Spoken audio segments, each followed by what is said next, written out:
My mind is set, my grind is set, my heart on ice is cold. I'm only here to even a score. Whoa. My mind is set, my grind is set, my heart on ice is cold. We down right now, but did it before. Whoa. See from here we going up. Made the call, I shown up. Now the game is on up. Say my name is blown up. We up, we up, we up, we up, we up, we up, we up, we up. See from here we going up. Made the call, I shown up. Now the game is on up. Say my name is blown up. We up, we up, we up, we up, we up, we up, we up, we up. Hello, Night Nation, and welcome to the Knighted Ones. It is episode number 78. Yes, that's 78. As a reminder, we are the only podcast that features a former UCF national champion, a former UCF radio host, an ESPN analyst and hoops player, an infamous rapper, our resident influencer, and IG star shooting the breeze, talking UCF sports. Remember to like and follow us on YouTube, IG, X, and all of the other things. And check out the 70-plus teams and conferences on the College Huddle and Big 12 Huddle. So lots and lots and lots and lots of ranked teams right now. So that's super exciting. We'll be talking about that here pretty soon. Now, obviously, it's not in basketball, which we all kind of want, but maybe baseball will sneak in there soon once the RPI catches up to the rest of the season. But lots of good things to talk about there. We're going to talk a little bit about UCF football. We'll talk a little bit about our poll that we put out there. Thank you to all of you that participated and what those results were. And then set up our next one before we talk about hoops. We'll talk UCF hoops, UCF baseball. We don't have Josh or Alan this week. Alan is Jamaican me crazy in Jamaica right now. So he won't be joining us. So we won't have an oxymoronic stat of the week or sometimes funny fact of the week, but we will have plenty of updates on sports that Alan does not watch. Without further ado, let me go ahead and bring the man, the myth, the legend, the hairdo, Nobra, to the stage. Nobra, what's up, bruh? What's going on? Hey, good to see you, man. Hey now, there it is. Let's get that hair flip going. All right. Next to the stage, we've got Ben Stout, the tallest man in podcasting. What up, Ben? What's up? What's up? Good to be with you guys for another week. Light crew tonight, but we're going to hold strong. That's right. Holding down the fort. Trey Neal is also still in surgery.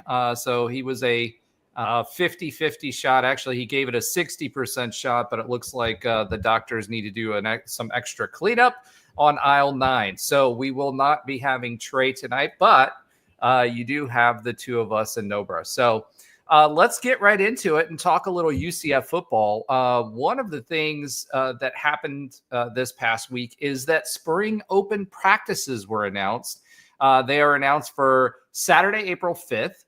From 10:30 to 12:30 p.m. at the Bounce House. And then Friday, April 11th, from 6 to 8 p.m. at the Bounce House as well. So obviously, it's already been announced that we're not going to have a spring game. So we do have the open practices that came out. I think they realized they needed to do something there because Scott Frost certainly does not like to have open practices. But what do you think about that, Ben? I talked a little bit to Trey about this earlier on this week, so I'll give his notes. But what do you think about doing open practices? Well, I mean, obviously it's something's better than nothing. I'm glad that we are going to open it up to the fans for a couple of practices here during the spring. I imagine we're not going to see much, but honestly, what do we really see much of during the spring game, right? Like we don't really get that much of a hint of what's going on. We know we're all going to break down 10-second clips prior to that we get, of practices of which quarterback steps foot on the practice field first. We're gonna analyze that throwing motion, right? Yes, the throwing motion season, just did he complete that one pass in the end of practice that we only saw for 10 seconds, and who knows what else they did the rest of the time. So yeah, that's what spring season is all about. It is going to be, I think it's going to be fun to see a couple of practices, and I hope that they structure these open practices in such a way that you do get whether or not you get like a great idea of exactly what's going to go on with the team, but at least get a feel for some of the athletes that we have and kind of put on a show for the fans in these 2 open practices. Obviously, it's going to be a totally different format and energy than a spring game. But I think that's okay because you kind of lower the expectations and you get a chance to maybe be surprised by a few things. That UCF fans, all of us, including us here on this podcast, are going to, analyze and overanalyze, some of the things that we see in those open practices. But that's what we do during spring ball. We're all just excited for any type of football and any type of preview that we're going to see in the fall. So, I in lieu of a spring game, which I never really have been a huge fan, except for that kind of probably one of the, the first Frost game and a few others that we are excited for as far as spring games go. Never been like a huge fan of it. I think they're a little bit overblown and overrated, but I guess if we're going to go away with them, and I understand the reasons why, at least we have these 2, 2-hour open practices where we get some sort of preview. Yeah, I mean, look, realistically speaking, spring games are, and especially lately with the format that Gus had, it was not even a spring game, really. You had, you had your favorite players out there returning punts and doing all kinds of weird stuff. But, it's something to get excited about, to tailgate, right. To see your friends, those folks that you're going to see during the season. You kind of get after the Christmas holiday and all of that stuff, it's a long stretch before you get back into the swing of things. So I think we all look forward to it. I talked to Trey about this because the one thing that I was interested in were we going to see stretching or anything of substance, right? So yeah. And the thing we talked about was timing and when those practices were going to be. Trey's supposition is, especially on the April 11th one, that we may actually get to see some scrimmage play. They expect, if they're using the stadium, that there may be some scrimmaging that's going on, and what they're using it for is to evaluate, the talent that they have, number one. So it won't be the ones versus the ones, right? It'll be ones versus twos or threes, and most of the time it won't be the ones out there. Most of the time it'll be the other guys that they're trying to shuffle in the deck to try to figure out who fits where, because again, this roster is going to change yet again, because you've got that second signing season. Another transfer window opens up, exactly. Yeah. So, the team that you have is not the team that you're going to have. So it'll be interesting to see,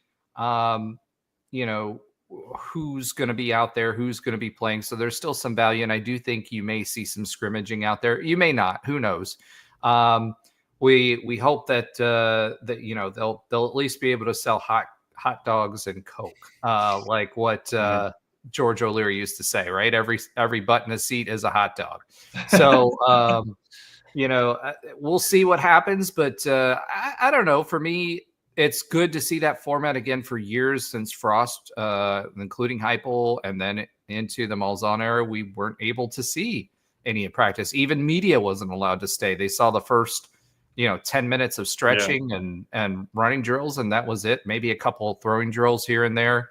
And that's where your comment about analyzing the zip on the pass and the release point and, all that stuff was coming from when we became armchair QB evaluators. But that was it. So I'm excited that it's twice. We get a 2-hour event. I don't know if they're going to allow any tailgating to go along with that. I doubt it, because they didn't really make a big deal of that. But it's an opportunity for all of us to get together and tide ourselves over until August, when we get back out on the football field again. Yeah, and what'll be interesting too is is just, I mean, it's only a 6 days apart. You actually, it would be kind of cool if, and you're going to have to tell me, Roger, if you know this. I don't want to put you on the spot, but like, I don't know, Of course. where do these line up in the like spring practice schedule as far as April 5th and April 11th? Like, what does spring start and run to? And maybe the fans don't know this because I don't, so it'd be helpful for Well, them. spring football already started, right? And so a lot of Okay. that is going to be because remember, it has to do with the ability of the coaches to be able to interact Right. with the team, right? So they had a report date already. That was, I think, a week or two ago that they had to be report in. And so they're I going imagine through this is spring. on the tail end of that then. This is on the tail Yes. end of spring Yeah, exactly. availability. So April into May, right, is going to be really the tail end of that. And then May, you have that extra window that opens up again for transfers. So it'll be interesting to see how many people don't think that they're going to get the ability to, have time because again, and then you have the chance for our coaching staff to really evaluate the transfers that they did bring in and say, okay, are these guys going to be impact players, or are these folks going to be folks that are not going to be contributing for us? Because then it resets our ability to go back out and try to find some more guys in that second transfer window. Yeah, and that would be interesting if there was more than 6 days in between these two spring practice availabilities, because then because we overanalyze everything, as I said, and it's like it would be even more like, oh man, in the first spring practice, I saw this person catch the first couple passes for the QB, and this one I see he was with the second group, or all that stuff that you'd overanalyze everything if it was like 3 weeks in between to see where you could try to guess where the growth was coming from. Obviously, only 6 days in between doesn't allow for that a whole lot, but I think I'm with you on the sense that I hope that we at least see a little bit of like 7-on-7, like a little bit of passing the ball around. These coaches don't have to give up too much on what the offense is going to look like, but still, we'd like to see our athletes run around on the field and throw the football and catch the football and all that. Yeah, I mean, the offense is not even going to start getting to be installed until after, Right. They'll have the playbooks to learn the basics and stuff like that, right? But all the wrinkles and all the things that are going to be unique for the offense this upcoming season, you're not going to see that this early because we don't even know what roster we're going to have after the transfer window, right? So don't get excited about any of these guys, I guess. Well, no, I mean, you'll get to see the traditional guys, the Burdell Richardsons or the John Walkers of the world, those guys that we know are going to be Sincere Edwards. I'm excited to see him, to see what they're going to be, what they're going to look like. How are they going to, where do they stack up? Can we see in the ones? We've got a lot of defensive ends, so we'll see how much run each one of those get. But I have a feeling that the guys that are going to be the ones or in competition for the ones, you're not going to see them as often. You're going to see those 2s and 3s to see who's going to step up to get that time because they need to see what they have going into that transfer window. And that way they say, okay, this guy didn't pan out the way that I thought he was going to be. He let himself go over the break. He's now out of shape. You get to talk to people and over this period of time, as you're getting into meeting rooms, you're quizzing them, doing the old Bill Belichick where you stand in front of the room and you're asking people questions in their rooms, all of that fun stuff. And here's another big thing that wasn't a factor before under Gus Malzahn that will be a factor because I've heard it repeated both by Scott Frost and his staff. So he's really drilling this into everybody, is making sure, and Trey obviously talks about this a lot when he talks about his team, is the culture and who's going to fit that culture and be the type of person that wants to be there. Mark Daniels' voice, the starting lineup for UCF on offense valued at $12.5 million. Yeah, that's good, Tim. Exactly. 100%. I don't think I could do Mark Daniels' voice, though. He's a little too nasally for me to be able to handle that. But and it wouldn't be Mark Daniels anyway. It would probably be Jeff Sharon. I think he's still announcing games, so it'll probably be Jeff Sharon. But that being said, that's going to be the big thing that we're going to be able to see, and it's really more of an evaluation period. And having talked to Trey, we do think that that's going to be, from a timing perspective, you are going to see some scrimmaging in those games. So that makes sense because it's 2 hours long and it's in the bounce house, right? So, right. I just hope that there's some structure to it that makes it entertaining for the fans. Like I hope that they're not just checking the box. And I can't imagine Frost is going to be so close to the vest where it's just going to put together a boring, 4 hours total of football, for the fans. If we're going to do these spring open practices, I think there's going to be some entertainment value, or at least a structure that visually, like, for us to see something, right? Like, for us to get excited about this football team coming up in the fall, right? And again, we know that the personnel is going to change for some of it, but at least the structure of it just kind of gets us excited about football to sustain us a little bit longer until through the summer and all that. I'm just hoping they use part of the time for fan engagement. It would be great. No, that'd be great too. That's going to be super important for sure. Yeah, like getting all these guys. I remember my first year that you remember when Drop signed. Yeah, he was there, and we still had the team events where you could get all of the posters signed. So I had him sign, right, and he was at the end of the table, and all the senior guys are there, and the upperclassmen. He's at the end, and he signs my poster Drop. And everybody looks at him. He's like, "Man, you can't sign your poster. You got to sign it with your name." But I kept that, so I think I got the only one that's named that's signed Drop. But like those little bits and pieces of engagement, right? Those are the kinds of things you need. Lately, it's just been, all right, let's go to the arena and go table to table and try to get signed all within an hour. Like you can't do that, right? No. So it's not the same vibe. So I hope they use part of that time for that. But the rest of the time, I think they are going to scrimmage, having talked to Trey. And then the other thing Trey said is he's going to be coming up more frequently again. Obviously, he's got his connection with Scott Frost. He's got an open invitation. So he's going to be up there as well. So we'll share what we can when we can. We have to respect his relationship with Coach Frost, but he'll have some insights like he always does from the sidelines. So it'll be really, really interesting to see how that works out. Another big piece of news, I don't know if you saw this announced yet today, but No Bull, we've been talking about our billionaire, one of our billionaire boosters. No Bull actually signed with about 14 or 15 of our players today, including Sincere Edwards and Burdell Richardson and a few other people. 3 of the 4 quarterbacks, one of them that did transfer in, that was Scott's guy, didn't sign him, or it wasn't announced.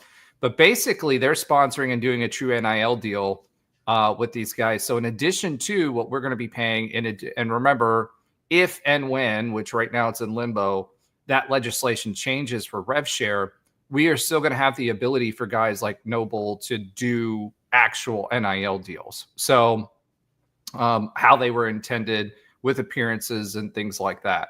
So that was interesting that was announced today. There was a little bit of a scandal, quote unquote scandal, with some pictures that came from the basketball locker room after, where people were kind of hemming and hawing and making a hard time. So it looks like that relationship is still strong. Remember, RJ Harvey last year had a sponsorship from I was about to say that. RJ Harvey was a big Noble guy last year. Yeah. So, and he shared with his teammates, right? But it looks like now more of his teammates are able to share in that relationship. So that's exciting, because to me, it shows that it's a deepening relationship and a continuation of that relationship with one of our potential, most important current and future boosters as he enmeshes himself more with the program. So that was exciting. Jimmy Beal also had an interview. He's our running backs coach. So it was interesting kind of listening to him talk. I didn't know this, but Jimmy Beal actually knew Coach Scott Frost for 10 years before this. And basically their relationship, he met him at camps at Oregon.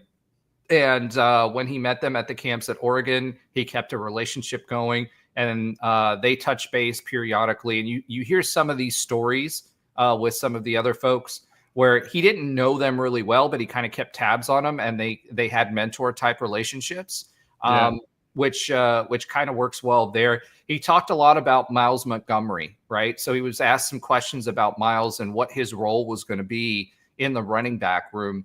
And he said he was really impressed with Miles Montgomery. His strength was a north-south runner, but he's one of those guys that kind of makes a decision and goes, where, RJ Harvey, we're kind of used to him waiting for the play to play itself out, to get behind his blockers and go where he needs to go. And he's a speed guy. He's really fast. He had some injuries that he's been dealing with. But it's very interesting to say that. He also talked about Tavion Swift, which is our new 4-star running back. He was our earliest signee for last year's class. And, a lot of people thought when Gus Malzahn moved on that Tavion might as well. But he stuck with us. He had a recent event in Waterford Lakes. But he talked about him. He said he's really, really a smart and cerebral guy. He knows what he's doing. You can tell the way he speaks publicly because he's done some of these events, these NIL events. He's already learning the playbook and picking it up very, very quickly, which was really, really interesting to hear, that you've got guys like Miles Montgomery that he's seen the tape on. He sees what he can do, and then he's already seeing that in Tavion Swift. Now, the interesting thing that he said relative to managing the running back room was that their approach is not going to try to force the running backs with the talent that they have into the system that they have, but to focus on the strengths that each of the running backs have and then expand upon that into the system, right? So it's interesting because that means that, as we're recruiting and you're watching these guys that we're recruiting, you can kind of tell what direction we're headed, but they're going to focus them and it tells you that they're going to use multiple running backs. We had 1-2 punch with AK and Otis back in Frost's the first time he was here. Right.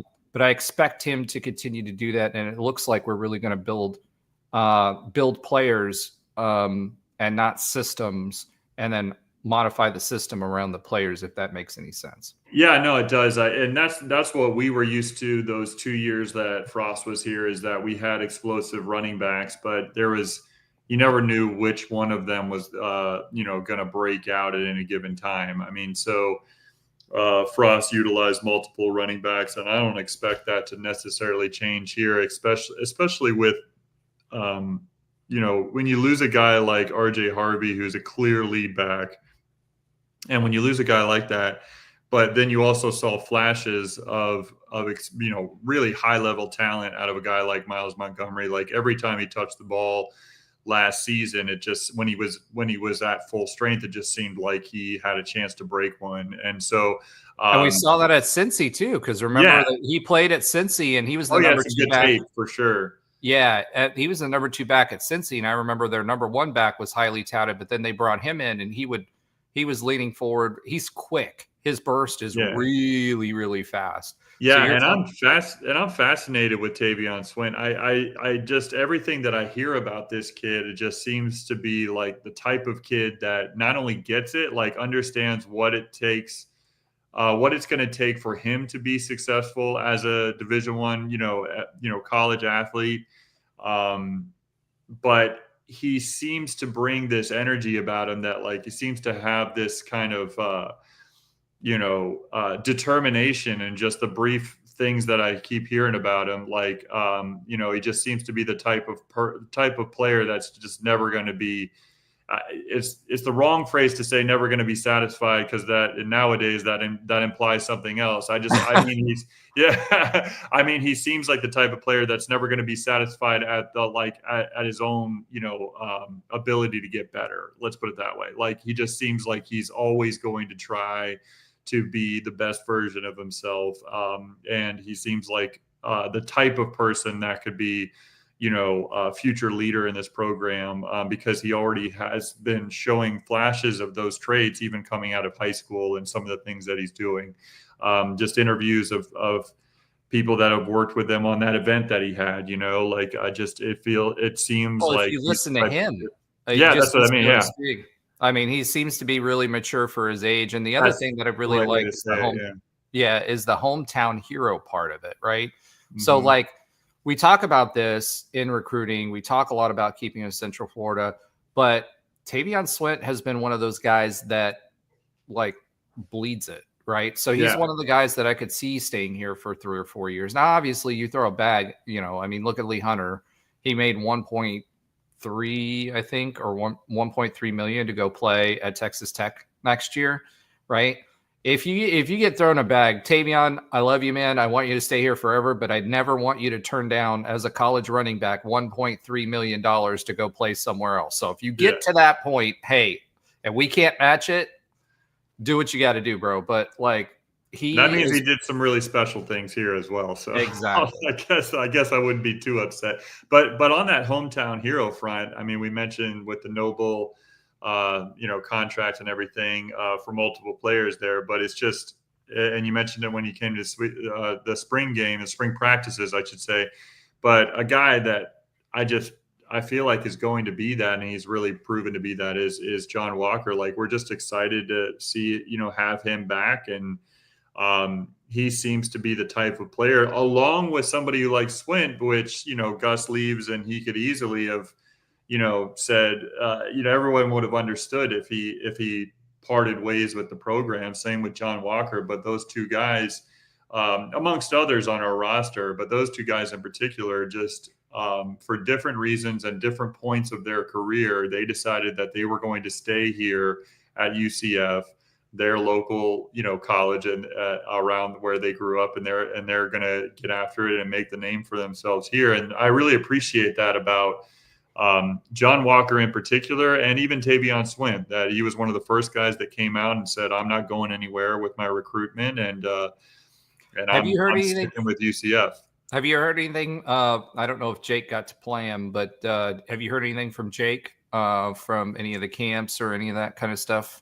Going up against Yeah. Tavion Swint, I haven't talked to him specifically about him, so I wouldn't be able to speak to that because I just hadn't specifically asked him about that.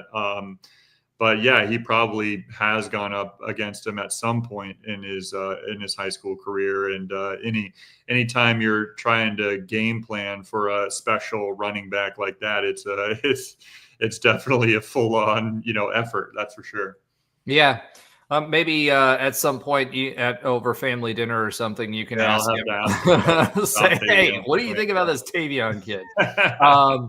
But yeah, and going back to Jimmy Beal, he said, they are really, really focusing on recruiting Florida. In his words, there's recruiting Florida, and then there's recruiting Florida. He said they are making a concerted effort to visit with every single high school in Florida. So not just the top high schools, but That's every single high school in Florida. And, that helps with connections because a lot of these coaches know each other. A lot of them are friends. And, you might be at American Heritage, but, you're going to another high school. If you show those guys some love too, they're going to move higher up into the high school ranks. Mm-hmm. And number two, or B, since I said A, since B, and for B, it gets them to a situation where ultimately those guys are going to be able to,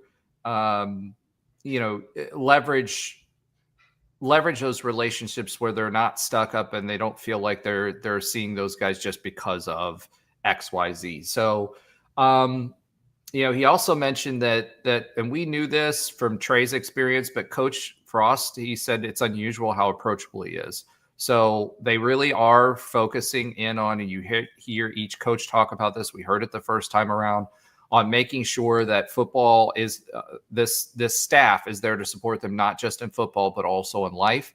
He said most places you go to a head coach and you're like, oh, can I bother head coach to say hi kind of thing, right? Versus Coach Frost, who's been very, very approachable. That's one of the things that really stuck out to him.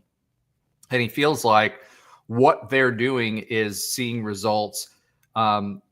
He said for him, watching these guys in the weight room, the foundation of everything is strength and conditioning. And watching these guys in the weight room, they're bought in, and they're being pushed, and they're not shying away from them. They're not skipping sessions. They're not late. They're not anything like that. He said they're all in and pushing through. So at the end of the day, it bodes well, and it seems to be working because we're hearing it from someone now. Granted, that's his head coach, but he wasn't prompted to give that answer, right? So he's seeing it, and he's mentioning it as well. So it was a good interview. I encourage you to kind of check it out. He said that he's although they recruited Florida, they are recruiting beyond that, and he's got a lot of experience in managing running back rooms that from different places. His last running back room, he said one was from New York, one was from the West Coast, one was from the Midwest. So those are different cultures, and he's had good experience with that. Tim says the days of 4-year player from freshman to senior and graduating will be considered an anomaly. Tim, I agree with you. The question is going to be how does someone like Mike Rapole and Noble tip the balance there, right? From a financial standpoint, can we pay them enough for it, for the hometown hero theme and all of that to kind of outweigh moving on to somewhere else, right? Lee Hunter's from Alabama. He's got a kid, it makes sense for him. Can we get close enough to not have $200,000 to $300,000 or $100,000 make a difference for someone to move on? I don't know, but we still have to, in my opinion, still have to foster that culture and build it like we're going to assume that they're going to stay here, and then whoever goes. What do you think, Ben? Yeah, and I think it's gotta stem. It has to, in order to keep these guys here, it's going to have to stem from the culture first and foremost. You have to have that foundation of as Josh likes to talk about, the vibes, right? Like you have to have, the right culture around the team to where these guys are so motivated to be together and to stick together and really work together for a common goal. And the excitement around that. And then once the off season hits, once the transfer portal opens up, and once this, wild west of legal tampering essentially, starts in college football, and the money starts starts flowing, then you've got to have kind of the wherewithal, the financial resources in order to tip the scales just enough where it can't just be all about the money. That's what I'm trying to say. It can't be all about the money because we can't compete on that front if it's only about the money. So it's got to be first and foremost about all the reasons why we're excited that Scott Frost is back, right? Like that's, and it's winning. Yeah. Oh, certainly. Yeah. I mean, everybody wants to be a part of a win. Everything that I'm just talking about, it kind of leads up to winning, right? It's the process that leads up to winning. And so winning has to be part of that foundation, of course, as well. I'm more or less speaking about the processes, not necessarily results yet, but absolutely winning is a huge part of it. And then you would hope that you have enough resources to kind of just put that last needle, straw that, goes onto that pile that keeps them here or keeps the important players, keeps the players that will not only continue on physically to propel the program forward, but culturally as well. And so I think that's the way it's got to be here at UCF for the foreseeable future. And then, maybe one day, a decade from now, we're right there with the amount of resources that we have. We're right there with any other, college football program. Just with, it stands to reason that that's not a crazy thought considering our young alumni base, and we're creating.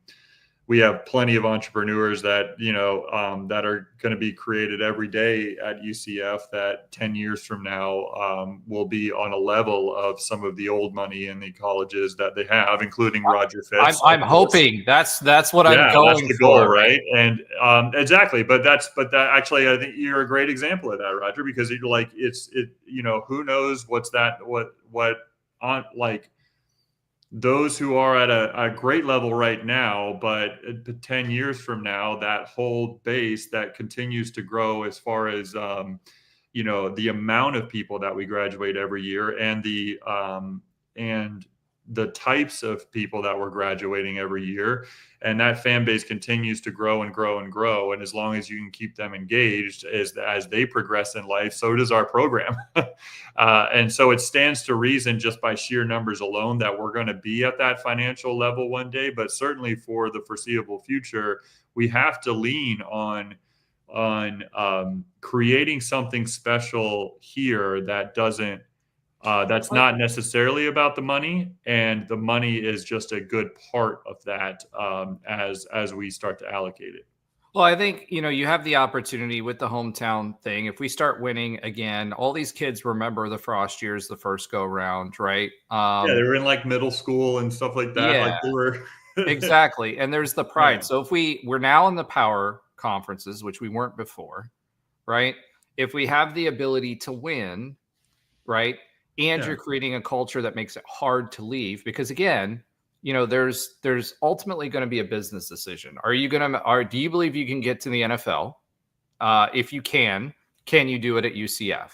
And then the second part of that is, if you're not going to get to the NFL, are you going to go, try to perform the best that you can and then try to get paychecks? And then that second scenario that we were talking about comes into play, right? Because if you've got a team that is working well together and you've got friendships and bonds and strength, you see this out of high school where players try to go to the same college, right?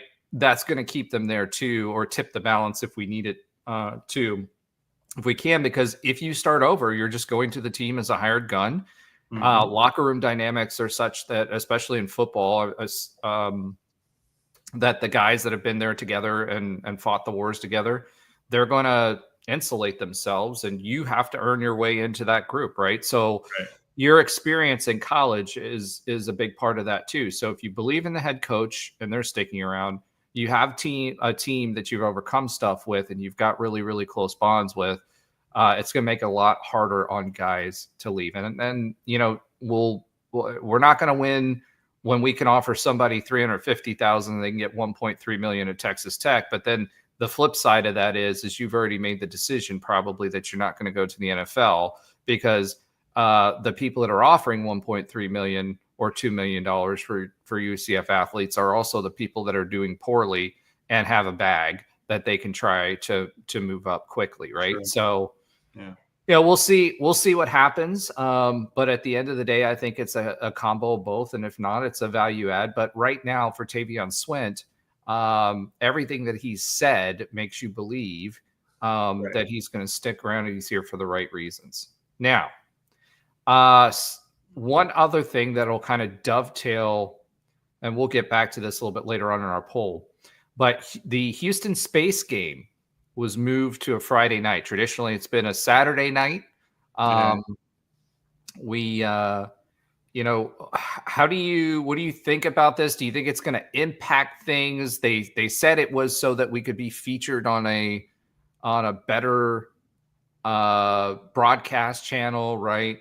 And we might try to make this into a thing. I hope Houston eventually gets into it, and with the uniforms and stuff, the alternate uniforms and stuff like we did before. I mean, we obviously have shown that we can do that. We did it with the Cows on the Black Friday games, right? Yeah. And that was a success for the AAC. Houston's a big city. Orlando's a big city. Can we make it into this into a thing? I like Saturday night games. We didn't get hardly any last year. So I'm kind of bummed about that. But how do you feel about getting pushed from a Saturday night game to a Friday night game? I mean, I think it's not terribly surprising considering that you're talking about one team that was 4-8 and the other team that was what they only won one game last year. I think. I mean, they were just Houston was just unless I'm mistaken, they're just or forgetting they just had a horrible season last year and quite frankly, from UCF. As far as what we thought it was going to be going into the season, we certainly had a disappointing season at 4-8. And so when you're looking at two teams that the most exciting thing about them that you can think of just on paper is like the uniforms, like then you're probably going to kick that to a Friday night game to try to get those two teams a little bit more exposure on let's call it a non-prime football night and not having Saturday night, right? Because if we were on Saturday night, more than likely would have been like an ESPN Plus game if both schools, I mean, hopefully not UCF, but if both schools were having that kind of season that they had last year. But Houston really hasn't invested much in their football program. They've certainly gone all in on basketball. And I'm sure that'll change coming up. But as far as more money towards their football program, certainly not a higher percentage because they're not taking it away from their basketball program. But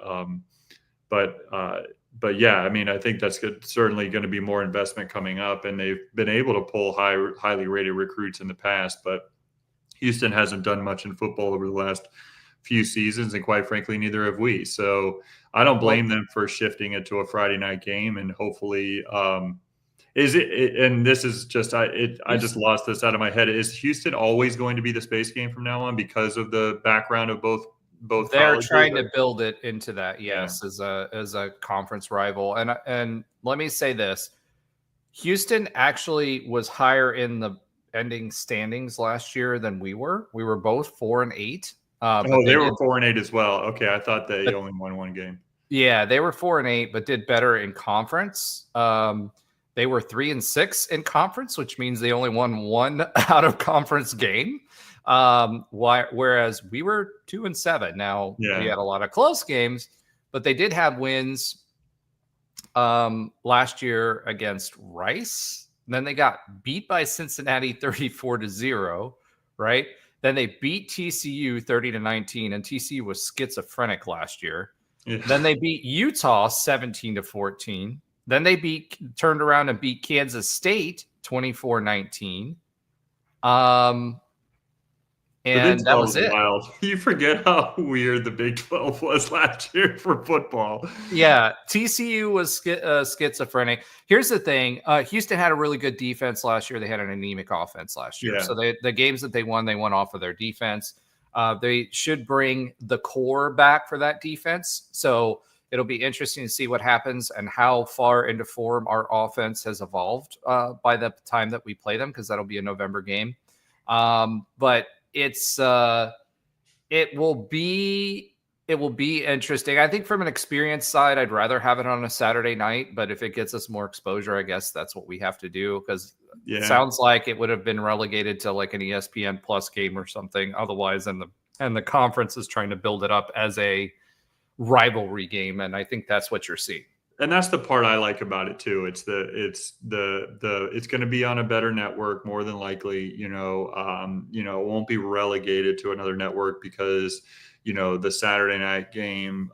There's another Saturday night game that is going to be pushed more.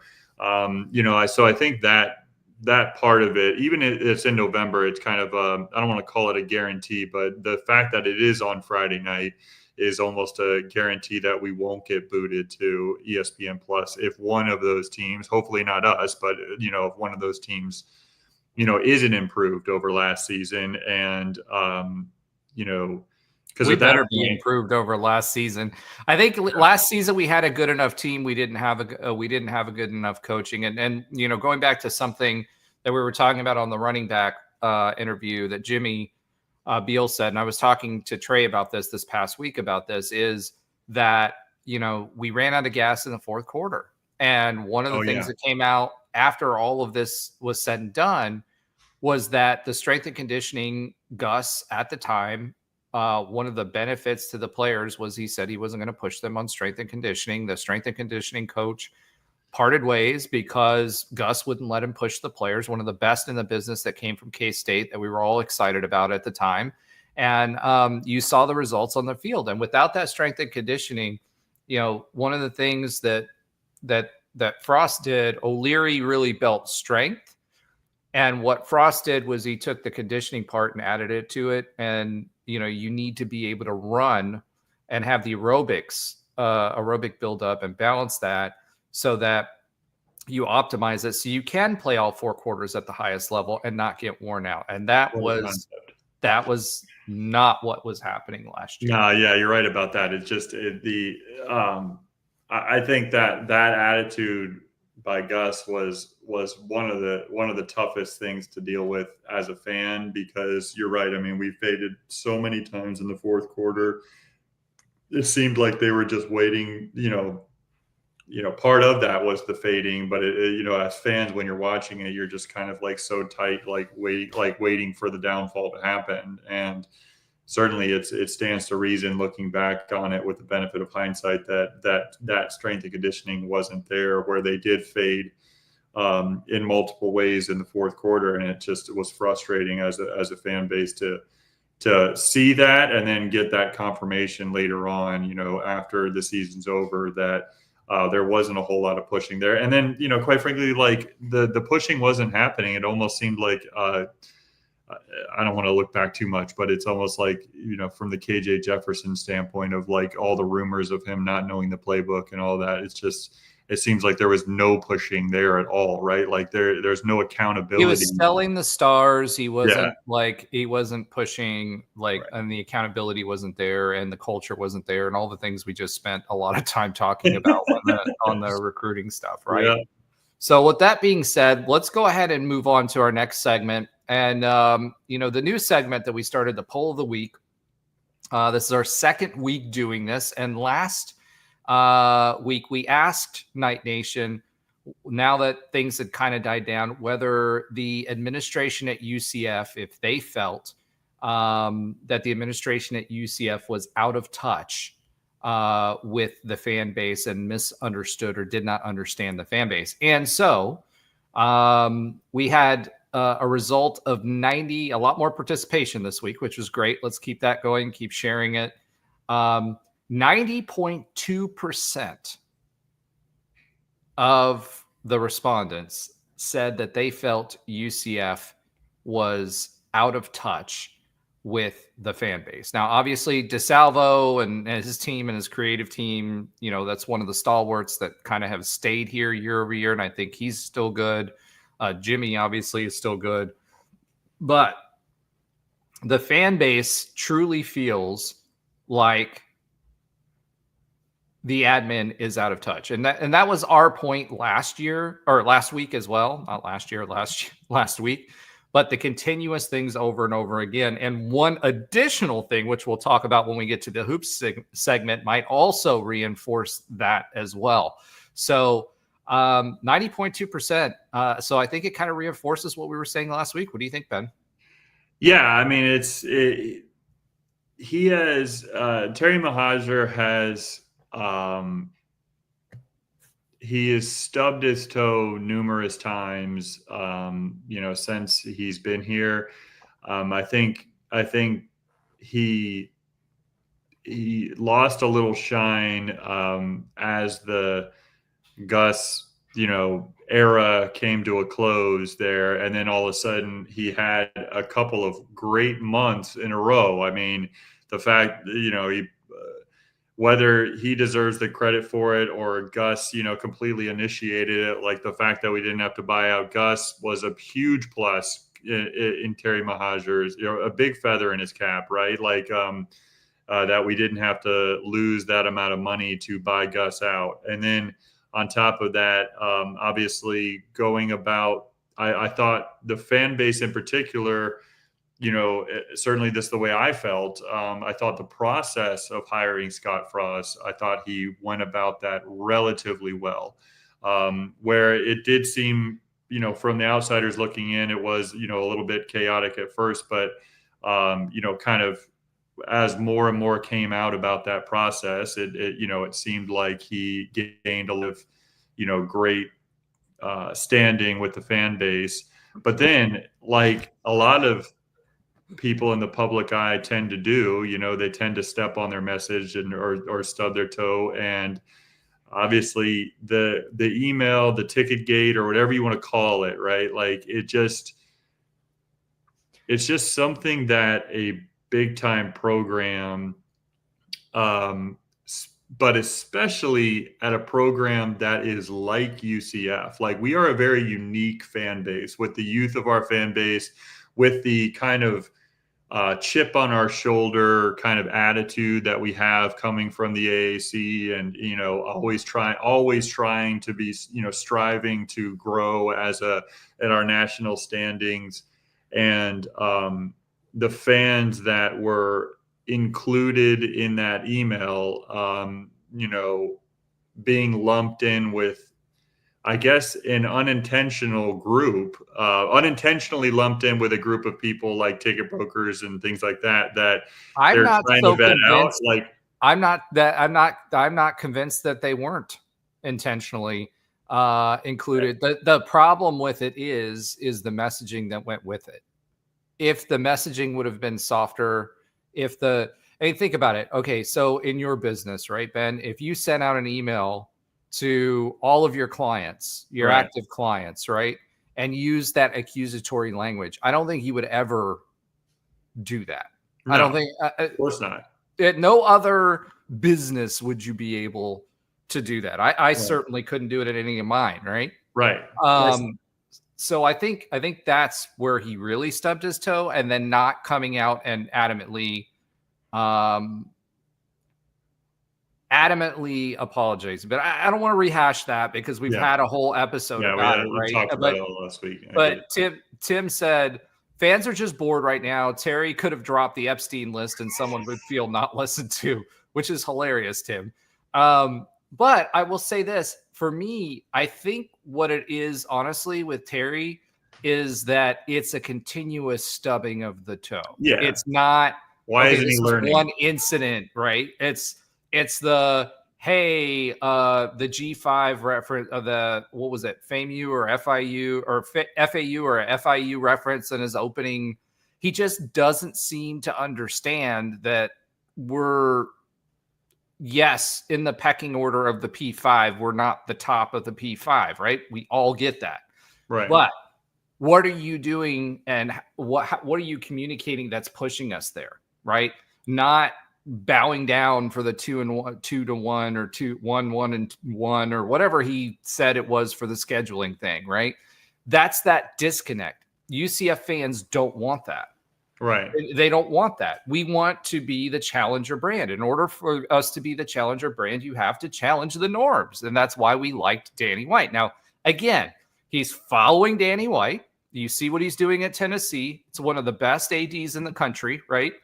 And yes, it's easier at Tennessee, but he still has to move the needle. There were plenty of people at Tennessee that didn't move the needle. And it's about that leadership style and pushing that I don't think Terry understands, even if it's about expecting more or pushing for more or putting those lofty goals out there, because we have it as a fan base for this program. And although we're not there yet, we need to be talking about how we're going to get there. Okay, we have the $12 million that we need to catch up on with everybody else, that everybody else has got more money, right?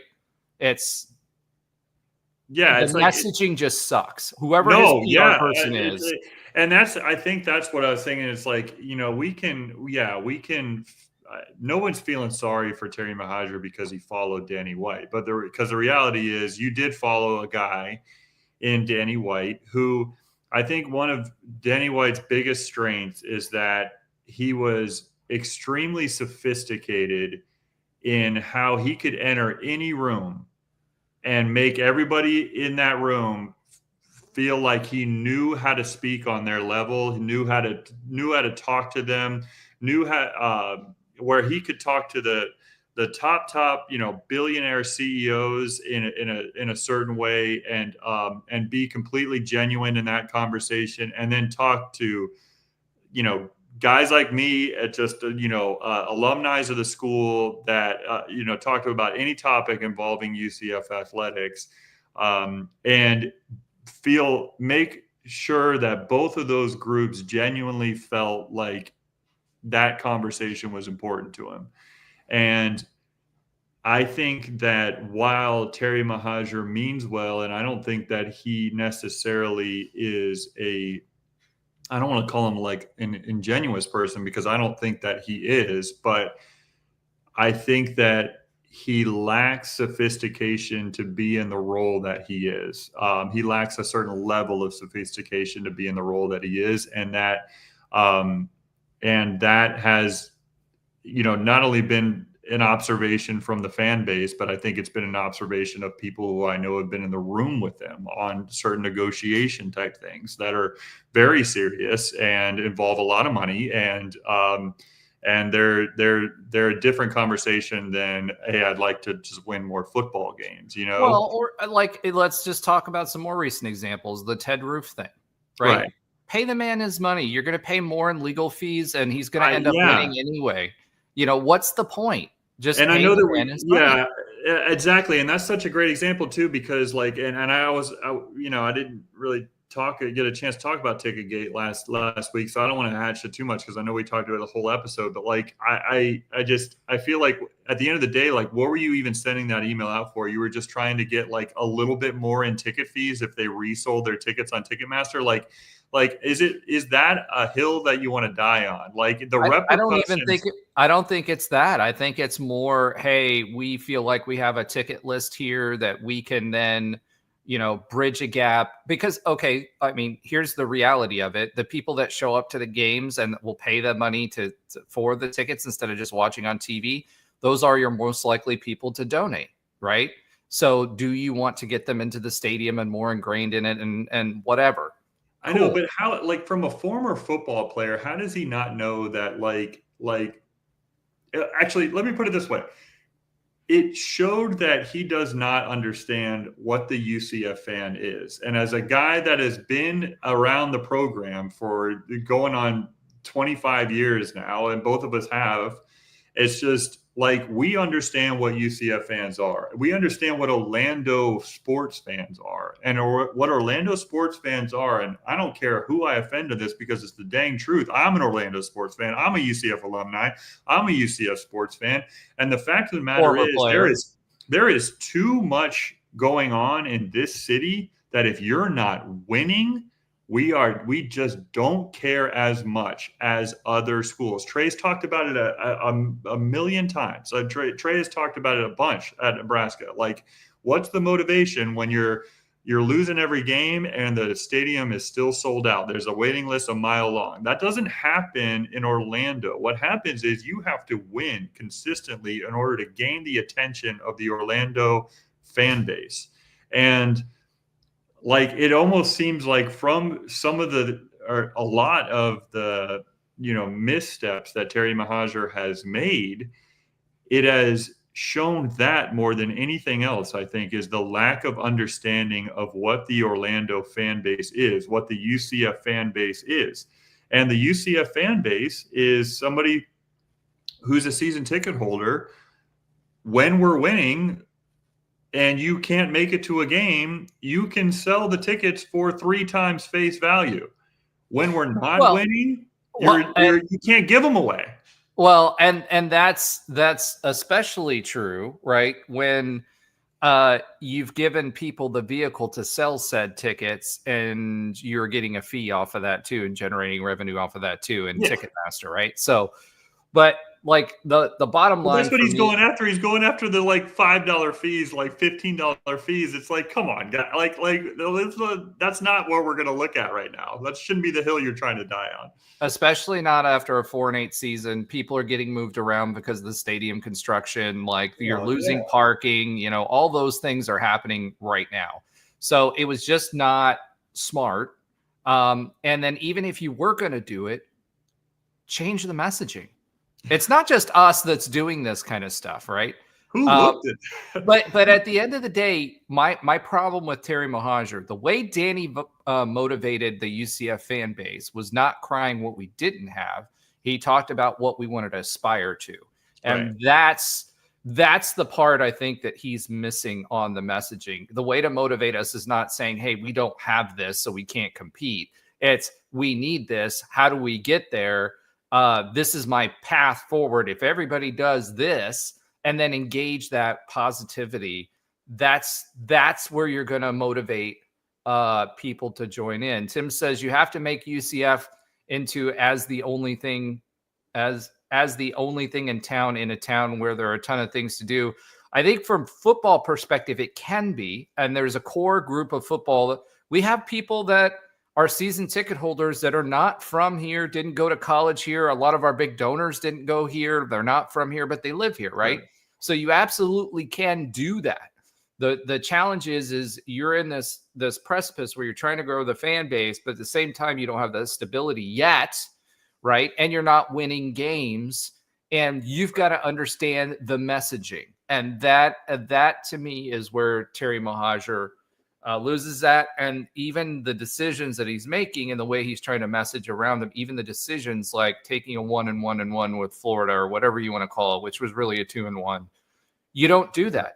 There's the pride, there's the aspiration. You focus on aspiration. And that's why I agree with 90.2% of the fans out there that the administration currently, not everybody in UCFAA, but the administration currently is out of touch,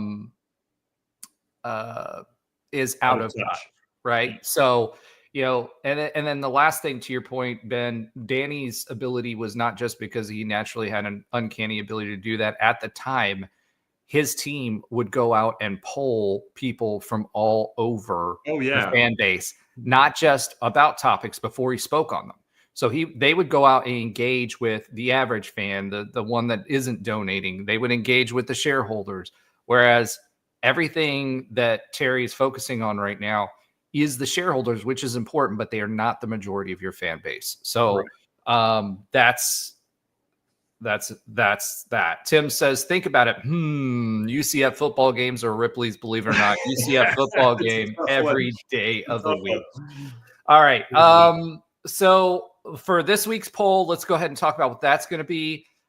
Johnny Dawkins, the season's winding down. We'll talk about this a little bit more as we get towards the end of our hoops section here, right, about his future. But do you keep Johnny Dawkins for one more year? Remember, he does have a buyout. And at the end of the day, technically he has one more year left on his contract, and we don't start actually earning. We start earning that after the next calendar academic year, right? So in June will be the next academic year, but we won't get paid the additional revenue until June the following year when the Big 12 makes its disbursement. So, we'll talk a little bit more about Dawkins and his future towards the end of the basketball segment, but that's going to be the poll for this week. All right, UCF hoops loses a nail biter to West Virginia.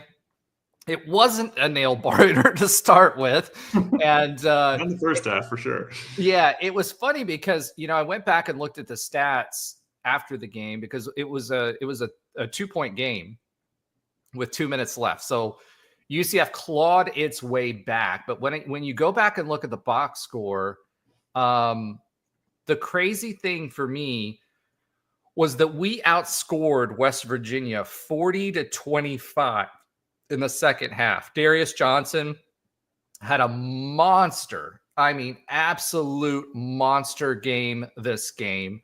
The rest of the team kind of let him down, right? Yeah. Darius Johnson, he played for 39 minutes. He was 10 of 21 from field goal, 4 from 11 from the 3-point line, 3 from 5. He did miss one that would have gotten it closer, that would have kept us in the game, because what ended up happening at the end was Darius, we got it within 2. Darius went to the line, missed one of the 2 free throws, and they made a 3 right after that. So then it was a 5-point game, and then we shot 2 consecutive threes that we missed. And that pretty much, then it was a foul frenzy, obviously, to try to slow down the game, to keep us in it. So, again, they outscored us 47-25 in the first half, and we outscored them 40-25 in the second. And we were, really, really close. From a stats perspective, we shot 39% from field goal. They shot 40.9.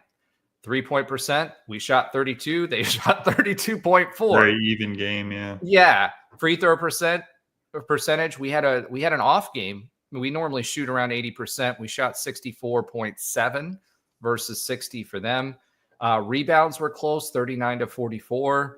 I mean, all the way down, this was a close game. We had 11 steals, but both of us had way too many turnovers, and our points off of turnovers were 17-16. Again, you go all the way down the list, except for the largest lead. West Virginia at one point led this game by 27 points. Right. Which is kind of crazy how we were able to claw our way back in this game. And I think one of the stats as far as the box score that kind of sticks out to me is just Keyshawn Hall just had a rough night shooting. I mean, 1 for 10 from the field. Like, he just couldn't quite find the rhythm shooting. And so that's one of those things that, when you got your leading scorer in the Big 12, just having that off of a night, just couldn't quite find a way to put the ball in the hole. I just think that's hard to recover from. But then, valiant effort from DJ. Mustafa as well had a pretty good game, kind of a solid overall game, kind of a game that's like him. Dalen Coleman had a couple of big rebounds down the stretch, a couple of big hustle plays like he usually is accustomed to doing. But at the end of the day, we just couldn't quite claw our way back from, as you said, a 27-point deficit at one point. Well, and the challenge is we saw the same thing. We pointed this out last week or the week before. Keyshawn Hall's problem is that he gets in this mindset that he doesn't open up the rest of the offense so that he then opens up, right? Because he's the leading scorer in the Big 12, right? And as the leading scorer, you're going to get doubled. And so he's getting doubled, but he's got pretty decent handles. He can, outperform most folks in a one-on-one situation. The challenge is that he's not passing the ball. And you saw it again in this West Virginia game, is he's dribbling into defenses and he gets himself in trouble when he can't take his momentum and that first step and get to the hoop. And it's resulting in turnovers. And that was his biggest problem in this game, and why he had such a low field goal percentage is because he should have been passing out to open up himself later on in the game, because that's where he's scoring his points. As similar as the rest of the stats are, that's the one stat that actually is far different, is they had 17 assists as a team and we had 9. I think that just displays what you're talking about, is like when the guy that we lean on the most to put the ball in the hole, isn't getting the rest of his teammates involved in order to get himself going, as you're saying, isn't putting in the extra effort on defense either to lead a break or to flip the court around and try to turn it into instant offense. Because of that, I think we had a little bit of we tend to struggle when Keyshawn struggles because the whole offense isn't quite moving. We get stuck kind of watching him, or he tries to do too much with the basketball in his hands. Because he's actually a pretty quick decision. It's one of the reasons why he's such a good scorer, is because if he can get the ball in the right spot on the court, and has a one-on-one matchup, or if it's spread out and somebody like DJ got him the ball in the right position, he's a quick decision maker, and that first step that he has is he can get by people quick. But this game, kind of got into a little bit too much of a one-on-one fest with him. And as you said, he's the top of everybody's, scouting report when they prepare to go play him. And West Virginia has one of the best defenses in the Big 12 overall as a team. And so, of course, they're going to key in on him. And that was the difference in the game. Well, 1/3 of the turnovers belong to Keyshawn Hall. Right. And we had 17 turnovers, right? Which is too many. Earlier on in the season, we had maybe 8, right? And when we were successful, and lately when we've won games, it's been around 11. We had 17 turnovers. 6 of them belonged to Keyshawn Hall, and he only contributed 6 points. DJ also had 6 turnovers, but he dropped in 27 points. And DJ also had 7 steals. Like, that's crazy. Like, that's a huge in one game number. That's a huge number, So, like, I mean, he's contributing on both ends of the floor. And so, like, 6 turnovers, but he had 7 steals. So he got back 1 more himself, Like, it's just, I don't know. It's just, and we can't say enough about Darius Johnson. His last regular season week of basketball, I mean, on senior night, we didn't talk about the Oklahoma State game, but, like, we won against Oklahoma State at home on senior night. And if I'm not mistaken, I haven't looked, I don't have it up in front of me, but I'm pretty sure he dropped 36, a career high. 36 points, a career high for DJ in that game. I mean, it's just, I talked about it the week prior of how just, special it was to have a player like that. And we may not see a player like that again, that stays here all 4 years as a contributor, all 4 years. Certainly had his ups and downs, dealt with some injuries and all that, but, a guy that was a UCF guy through and through. And for him to come through on senior night and drop 36, like, he couldn't miss. Like, he just couldn't miss. Right. Especially from 3. Yeah. I mean, he was 7 for 12 from the 3-point line. I mean, he was just from about 10 minutes into that game, he made a 3, like a little bit of a dribble move behind the back and just kind of stepped back, made a 3, and ball just splashed down. You could tell it was going to be one of those nights for him where the hoop just looked like an ocean. And he just went off in that game. And you can't, like, as a UCF fan, but really as a college basketball fan, you just got to be so excited to see that, because he's meant a lot to this program. And I was so happy for him that he was able to go out in his last game in Addition Financial Arena and put up that performance. Didn't you drop like 4 points in your last game as a Knight? Yeah, that was it was his 36th point was almost as big of crowd a big of crowd reaction as my 2 points that I finally scored on the last game at the UCF arena back in the day. But no, that was an interesting game too. But yeah, what a moment for a DJ.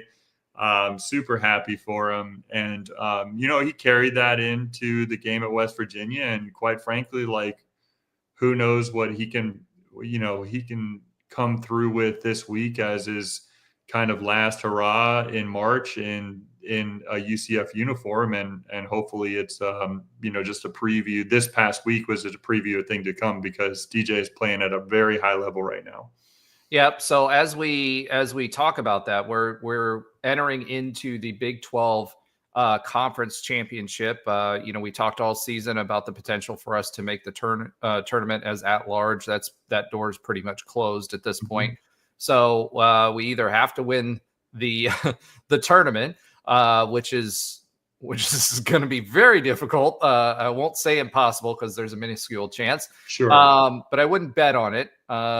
But we are playing Utah tomorrow night. That starts March 11th. So you guys may, by the time this gets posted again, and you're listening to this may have already happened. But we are starting with Utah, which, believe it or not, that was a tougher game than we thought. They have a lot of bigs. We don't have a lot of depth in our front court. Even Rokas was in a boot. And they have that 3-point shooter that was really bad the first half versus us, was really quiet and really turned it on the second half. So we're going to need to be able to guard the 3-point line. The other thing for me for the keys to any of these games is Keyshawn Hall being patient enough to pass out of the defense, not dribble into a defense and try to make things happen, to space the floor a little bit more than what happened before. And then obviously defense. After that, we have Kansas and Arizona. And so it was funny because we were talking in our text talk or our text thread about, who we wanted to line up with on the path through the Big 12 championship. And believe it or not, my preferred path was Utah, Kansas, and Arizona, because I think we do have a shot at all three of those. The biggest one that scares me, Utah is going to be a tougher game than I think people expect because we won the last one. But the one that really scares me is Kansas. And the reason for that is the front court. They have a really, really strong front court. They've got a bunch of guys that have been there, done that. And, the first game, obviously they embarrassed us, but the second game we played a lot better, and it's a winnable game, but without the front court depth, if they get attack Mustafa Chiem, it's going to be really, really difficult for him to stay out of foul trouble. And then we've got Benny Williams after that. You know what I mean? So I almost think that Coach Dawkins has it set up for a small ball type setup if Mustafa ends up in foul trouble.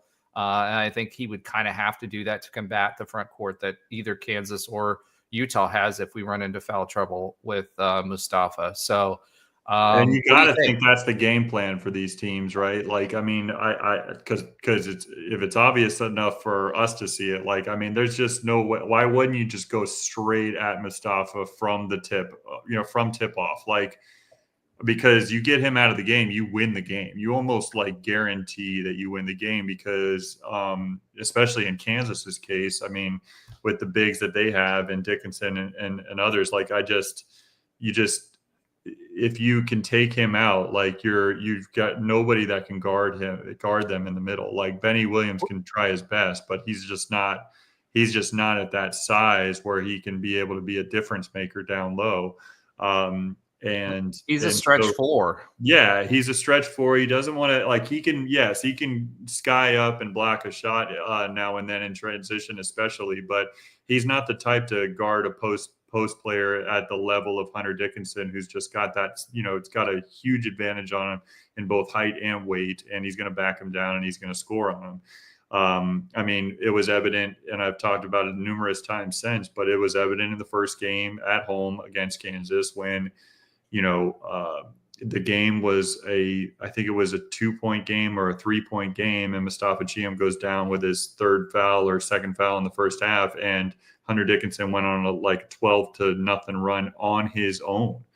And that was the biggest difference in the first game. Obviously, a 51-point, drubbing was, there was a lot of difference makers in that game, but the biggest difference was that front court, just power that they had. Like we couldn't do anything about that. I would say that I agree with you. Kansas is one that you certainly want to get there.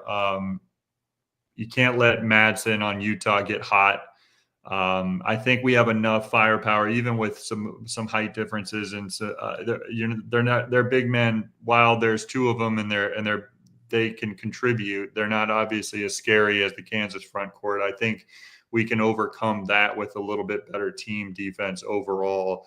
But you've got to be able to find Madsen the entire game. Like you can't. Well, I mean, they were dribble handoff or screening him for threes. They were running him off of screens. They were creating it. Yeah, if I can remember correctly from that game, which I believe I can, like they were running him off of screens and they'd have a dribble handoff on the other end, and they were just getting him open in rhythm, and he was knocking him down in the second half. It was actually, if you watch that game back, if I can recall it correctly, I mean, we were kind of lucky that he was off in the first half, because who knows what the deficit would have been.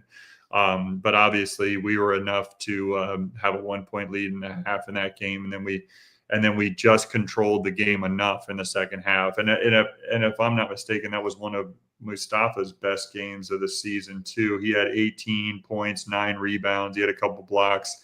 So he had a great season. Man, I know that I'm like gushing over him like every week, but it's just rare for a player like of his size and his just ability to get better over the course of the season. Like he Well, never seemed to hit a freshman wall this year. Like that kid is something special. And I well, hope he and it's stays in that UCF athleticism, uniform.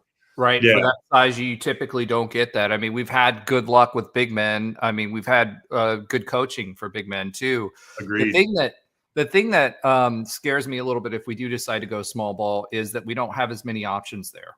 No, I mean Juice is out. we're thin now. I mean Yeah, we're thin Juice in a is lot out. of areas. Sellers is out. Yeah, So when we're talking about that, it's a little scary because even if we went small ball, if one person has an off night, I mean Niels Mahosky, right? He played 18 minutes in this last game. The previous game, he had almost a double, but then he goes 1 for 4 and scores 2 points, right? right. Tyler Hendricks has been stepping up admirably as well, and has been like an energy guy. And JJ Taylor has been playing well in spurts, right? Yeah. But Dior has done nothing, right? Yeah. So when you go small ball, it's going to be really, really interesting because if one or two of those guys have an off night, it's going to be a really, really long night for the offense at UCF. And defensively, we just haven't been good. Yeah. We haven't been good enough. Let's put it that way. Right. We're gonna have some form of out of necessity. We're gonna have some form of a 7-8 man rotation, but that 7-8 man rotation is just it's not going to include. I mean, I haven't heard and I haven't asked around enough to know this, but is Mikey Williams out for this tournament? Like, what's going on with him? Like, the only thing that we've been told is that he can come back. Not necessarily for this tournament, but a tournament, whether it's this tournament or so he's out for the Big 12 tournament more than likely. He's going to be out. That's what I'm saying. Like there's not a lot of firepower and depth behind there. So even if you go small ball, it's going to be tough to do that too because of the depth. We've got 3 starting quality players that are out offensively. So I mean, when you look at our lineup for the West Virginia game, it's kind of crazy that we even came back and made it the game that it was, because when you look at the lineup that was in that game, you got Darius Johnson, Keyshawn Hall, and Mustafa Chiam as like the main players that got a lot of minutes. And now, yes, Debo Coleman as well. Like he gets a lot of minutes as well. But let's be real, Debo's there to do yeah, he's not going to help offensively. He's just he's the heart, he's the hustle, follow the rebound. Yeah. Help with the offensive rebound.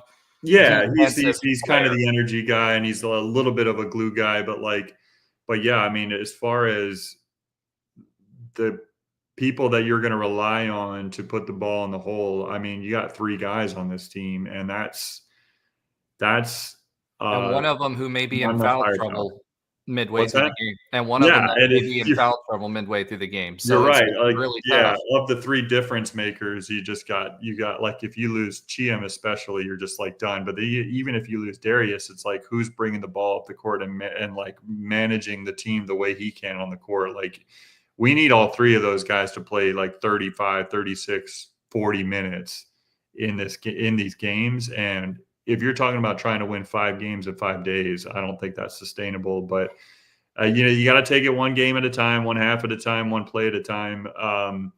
And Utah is up first, and I think we, while with some of our injuries, I don't think we match up as well as we could have, and we don't match up as well as we did the first time we played them. But that being said, I know that we have enough talent to overcome them for one game. It's just a matter of what is that game going to take out of us, where we got to just line it up against Kansas. And what's at the very next day, and just something in general that I don't want to say it surprises me every year, but obviously, the 2 years we've been in the Big 12, it kind of hits you at this time of year, is that like how important the Big 12 like regular season is for this tournament. Like the fact that Arizona has to play 2 less games than the rest of the teams, or all but 4, they're all but 3 other teams, I should say. That they win one game and they're in the semifinals, right? Like they win 2, like they're in the finals, and it's just, I think that's I think it's actually a pretty cool structure, the way that the Big 12 tournament is set up, because it does truly reward those teams that get it, that go through the gauntlet of the Big 12 season and have more wins than they do losses. Like it does truly reward that. And then, the irony of all that is that teams that are in the top 4, teams that get the double bye, they don't need that double bye because half of them are going to be number 1 or number 2 seeds anyways in the NCAA tournament. But by the same token, I think that is with these kind of conferences getting bigger and bigger and bigger, having that structure of these conference tournaments, like I believe SEC and Big Ten do it in a very similar fashion. I just think it's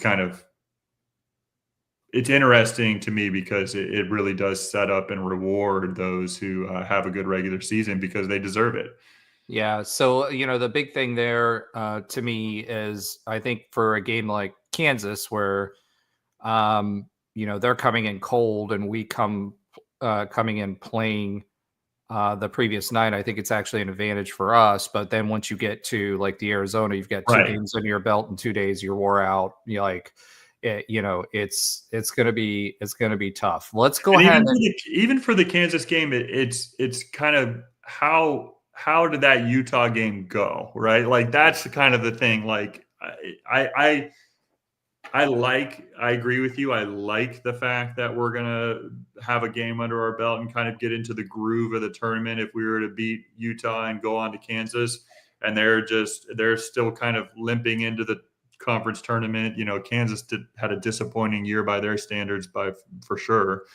And so I like the fact that we'll have a game under our belt if we can get past Utah, but you're right. It kind of depends on how that Utah game goes, where like hopefully we don't get too beat up in order to win that game, so we can at least no double overtimes for that. Yeah, I don't want any of that. That's for sure. All right, so let's talk a little bit about the question of the hour that is coming. Right, we're not quite there yet. We're not going to get any clarity on this yet. I don't think Terry wants to get ahead of this yet either, but Dawkins' future. So we've talked about what we think in the fact that, it's time to move on from Coach Dawkins, as much as we love him, respect him, all the things, superlatives, right? And that's going to be coming to a head soon. Any AD worth of salt is going to have 2 or 3 options on his short list for every coaching position that he has on staff. Now that the regular season's over, there was a ton of noise about, Coach Dawkins and his seat being hot, etc. However, today there were some rumblings out there that the expectation may be that Terry keeps Dawkins for another year. He has 1 year left on his contract and about $1 million that we owe him if we part ways now. So, there's a host of questions that go along with that. Let's start with number 1. Would you, in this situation, keep Johnny Dawkins for 1 more year to avoid paying out that $1 million and getting us to that, next level when we start getting full shares? Or does, for you, it's just time to cut bait and run? I guess I'll preface my answer to that by saying that I hope it doesn't come to like a situation where you have to like Johnny's gonna get fired. Let's put it that way. Like somebody is forced hand where you're basically saying like you're firing him. Now, that being said, I think the kind of short answer to your question is, and I've obviously come around on this. If you've watched the show or watched Nightline prior to this, or listened to Nightline prior to this, that I think it's coming to a time where this is just not sustainable for Johnny or for UCF. I think it's, for me anyways, it's kind of getting exhausting, just kind of the ups and downs of this of each season, where we kind of raise our expectations and then we kind of have that February lull, that kind of late January to February kind of slump that we've seen numerous times throughout Johnny's career here. And so I think it's just becoming that time where I don't know necessarily that like Coach Dawkins is necessarily like ready to keep this going anymore. And that's with zero discussions with anybody inside the program. That's not any insider knowledge. That's just my intuition and just watching, these games on TV and just, trying to understand what's going on. And if it were to come to a point where this offseason we don't part ways and he's coming back next season, and I said this on the text talk, and I have no problem with sharing my thoughts on it here, is that if we do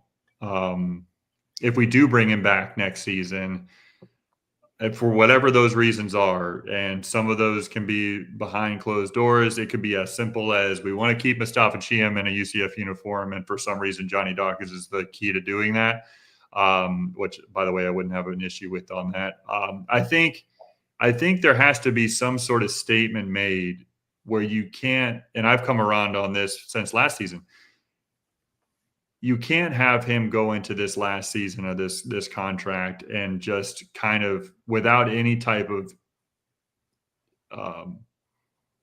announcement or explanation that he's going to, this is his swan song. Let's put it that way. He's going to retire after, next season. He wants to finish out his contract with UCF because he loves UCF and he has become such an integrated part of the program, and he wants to ride this out with this team and give it one more go. I think just bringing him back the same way that you kind of brought him back this season, which after his first season in the Big 12, like was I think it was understandable, and we brought him back with a relatively friendly, contract to UCF. I think.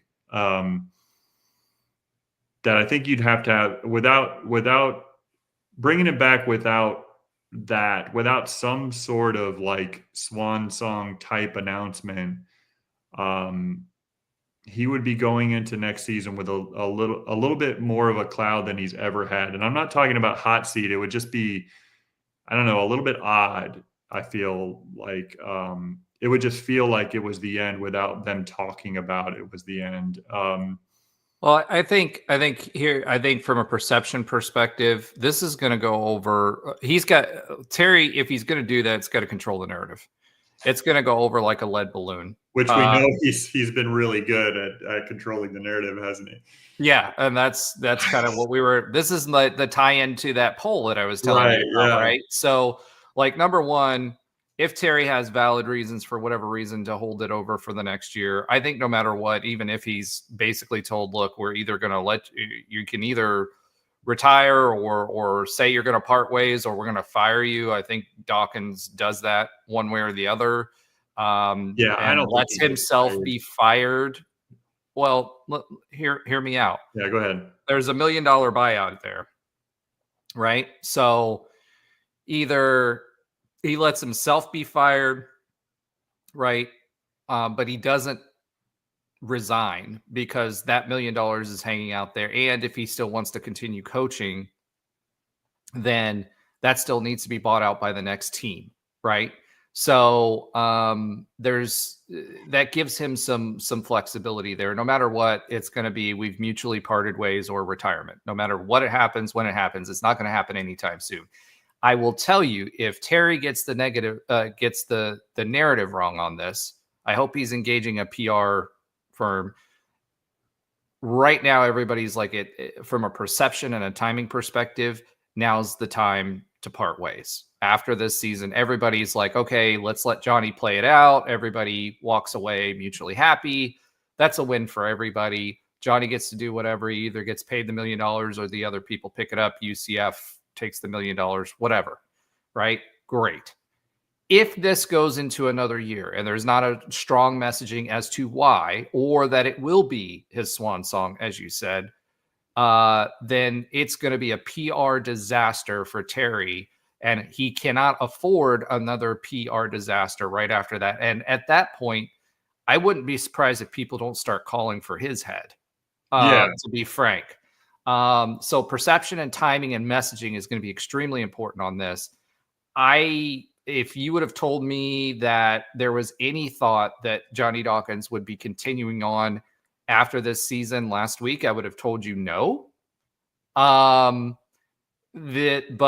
there are real rumors out there that Terry's planning on keeping him there for another year. And if that happens, if he doesn't message us right, people are going to be calling for his head. And it's going to be a really long off season till football season gets kicked off before, the heat's kind of off. That's a long time for him to have that kind of heat turned up on him, to be frank.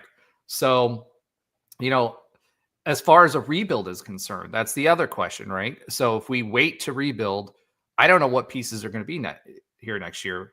If we keep this staff together, I think Mustafa stays. He'll stay another year because of who he has coaching him, and not because of Johnny Dawkins. Yeah. Right. But the relationships he has with the staff. And, he's going to have to bring somebody in, I think, defensively to help him on that part, because it clearly wasn't resonating with the team this year. So I think from a delaying, I think everybody's, to your point, Ben, tired of the waiting, and it's gotten to such critical mass that everybody's expecting it, that if it doesn't happen, it's going to be a problem. It's going to be a real problem. And I don't think it's going to be hey, we're just firing Johnny Dawkins.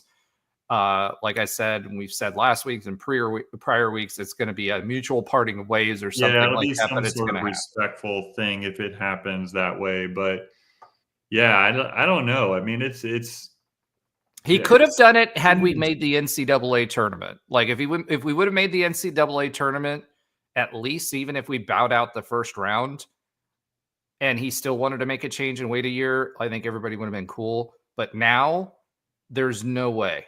I just, unless he makes another magical NIT run or a magical, what is it? The tournament, the new tournament that Fox is putting on, that the Big 12 is a part of, that UCF's expecting to be part of versus the NIT. If he makes some sort of magical run there and wins that, then maybe. And none of this messaging will be finalized until the end, but we're parting ways. It's just a matter of when and how it's messaged. And I know your answer on this, Roger, and I fully understand your answer, but like, I wonder how much of the administration and the basketball, like the decision makers and things like this put on, I don't want to call it an excuse, but like, when you don't have a player like Jalen Sellers, right? Like, you don't have your leading scorer from last year. He's on the team, but he's not available the whole year. You've had multiple injuries. Obviously, Jordan Ivy Curry was our third leading scorer for the entire season, and he's out the last 10 games. But Mikey Williams is now out. You've got no depth in the front court. Now, granted, that's on the construction of the roster, and I get that. But like, how much of that comes into play when you're a guy like Terry Mohajir to say that, like, you're responsible for constructing the roster, so that's one thing, but like not having the pieces that you thought you were going to have throughout the season and just kind of trying to piece it together the way that you did. I think And if still having a Terry, winning record, so I don't know. I think if Terry knows that he's going to part ways, which I think he has to. I think it doesn't matter. Well, that doesn't matter if he's already made the decision. I'm No, but actually saying I'm saying they gave him a prove it contract, and we agreed with that because of the timing of when we started earning full revenue shares. Right? He got his second chance, and we were all okay with that. He got his second chance. It didn't work. It doesn't matter whether it's injuries or whether it's whatever. At the end of the day, we've had 8 or 9 years of this. If this was year 2 or year 3 or year 4, I 100% on board with you, whatever. But the results haven't changed.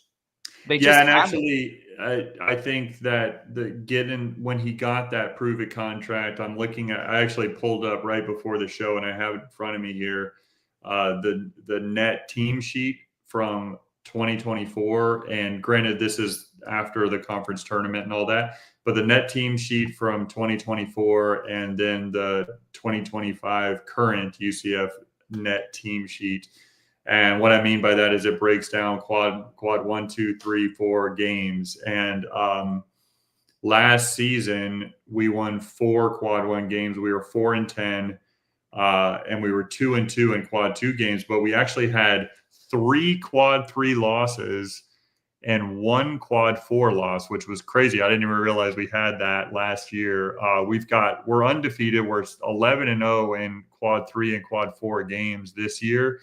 But so many opportunities lost. We're 3-10 in quad 1. We're 2-5 in quad 2 games. So ironically, we've only got 1 less quad 1 wins and the same amount of quad 2 wins, but we have more losses in both of those categories. And that last season, we ended the season at 61 in the net, and we're about to end the regular season at 77 in the net. And so that decline, while it didn't show up necessarily in the quad games, that decline is evident by the net rankings. And that feeds into what you're talking about, where year 1 of the Big 12 and the contract was coming up, we're definitely going to give them a short-term, contract to prove it, if you will. And then year 2, regardless of the injuries, regardless of some of the things that happened, there is a decline there. And